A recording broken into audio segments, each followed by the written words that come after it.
Então, eu estava falando das religiões do Império, as religiões mistéricas, que existiam na época do Império Romano, que estavam por todas as partes. Nós temos aqui as religiões do Império, quais eram? Nós temos o Panteão Romano, que é exatamente aqui, é aquele lugar que está lá em Roma ainda preservado até os dias de hoje, dessa forma. E ali no Panteão eles apresentavam todos os deuses do Império.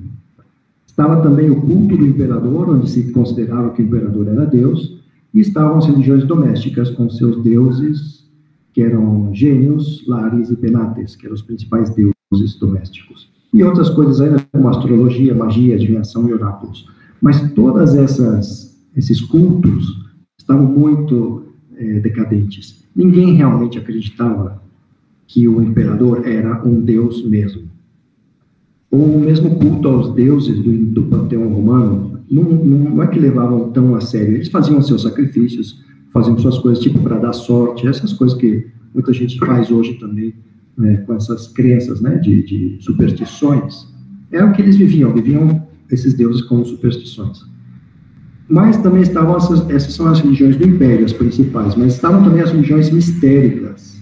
Então, na Grécia, a gente tem o mistério de Eleusis, temos o orfismo, que é a religião racional de Apolo, temos a dionisíaca, e no Oriente nós temos o culto a Ísis e Osíris, que tem a ver com a vida e a morte, a moral exigente, tem o culto a Cibele, a Frígia, que era agrícola, familiar, temos o culto a Mitra. Então, esses daqui já são cultos muito mais, um pouco mais personalizados, possuem seus ritos, possuem uma doutrina mais clara. O orfismo era muito forte, ele influenciou Pitágoras, influenciou Platão, é daí que Platão tira todas as suas ideias da reencarnação e propõe isso na filosofia, etc. Então havia mais gente que seguiam essas religiões mistéricas do que aquelas religiões do Estado, mas mesmo assim estavam meio em decadência. Temos esse culto a Mitra, que era esse deus soldado, que começa, acho que aí pela Pérsia, onde é o Irã hoje, muito cultuado pelos soldados, porque parece que esse era um deus soldado, uma coisa assim, e foi um culto muito forte. Essa é à direita, nós temos a foto de um mitreu, e sempre aparece esse deus Mitra matando um touro, né, mostrando a força dele, porque é um deus soldado, etc. E esse mitreu está atual, e eu acho que é um que tem em Roma, não tenho certeza. Mas para que vocês tenham uma ideia, a cidade de Roma hoje tem umas 300 paróquias. Em cada esquina tem uma igreja. Na época de Cristo, aí pelo ano 0 mais ou menos, Roma tinha uns 300 mitreus dentro da cidade. Imaginando que a cidade era menor do que é hoje. Então imaginem a quantidade de como esse culto era venerado, o culto de Mitra em Roma, nessa época. Então, no meio de tudo isso, aparece o judaísmo, mas que era mais fechado em si mesmo, que era só para os judeus, e aparecem os cristãos no meio de tudo isso. Então, é fácil compreender que pode existir uma grande confusão, um mal entendimento, um sincretismo, principalmente devido à falta de formação das pessoas. Olha, se nós estamos hoje no ano 2022, e hoje em dia nós, católicos, sabemos de tanto sincretismo, tanta confusão, tanta gente que não conhece a própria fé, tanta gente que mistura e diz que pode ser católico e espírita. Se nós estamos hoje assim, com a formação que temos, com a educação que temos, com 2000 anos de igreja, imagina nessa época onde estava tudo surgindo ao mesmo tempo, onde não tinham nem os mestres para poder explicar a coisa direito como estava. Imagine o secretismo dessa época e as confusões que podia surgir nessa época. Não era fácil você poder ser um cristão e ver exatamente o que era o cristianismo. Na verdade, os grupos dos primeiros cristãos eram bastante pequenos, reduzidos, e eles tinham que ser muito unidos no conhecimento da própria fé, porque senão eles iam cair nessas confusões aqui.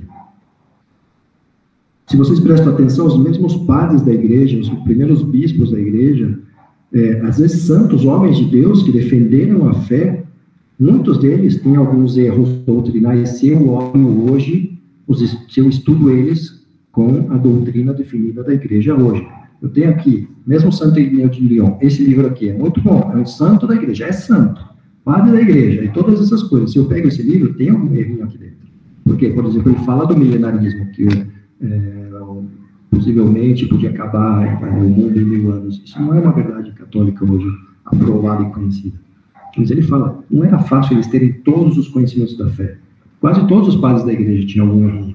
Até o nosso venerado Santo Agostinho tinha alguma coisinha por aí que ele estava 100%. Tá certo? É normal que fosse assim. Agora, o credo ainda não tinha sido composto. Nós estamos nos anos 200 que eu estou falando aqui ainda do gnosticismo. O credo vai ficar pronto em 325, em Nicéia, o primeiro credo católico, para poder dizer o que é a nossa fé. Vejam a bagunça.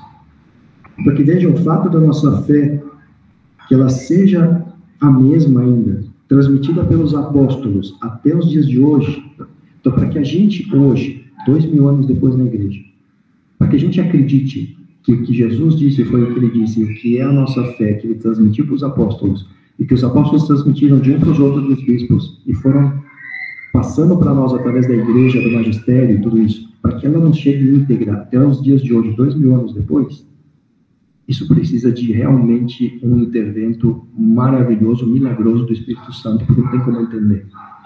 Era para ter acabado tudo ali naquela época, com toda essa confusão, com todas essas seitas, com todas essas ideias, com tantos mestres que surgiram com as suas ideias e que podiam ter desviado a fé, e que desviaram a fé, mas que a fé nos chegue até os dias de hoje, só pela ação do Espírito Santo. Por isso a gente tem que agradecer muito o dom da fé, temos que manter o dom da fé, temos que transmitir a nossa fé íntegra, por isso a gente tem que conhecer a própria fé, viver a própria fé, porque Deus conta conosco, com a nossa formação, com o nosso conhecimento, com a nossa vivência da nossa fé, para poder transmitir aos outros, não só com as palavras, mas também com o exemplo. E é assim que Deus permitiu que a nossa fé chegasse íntegra até os nossos dias.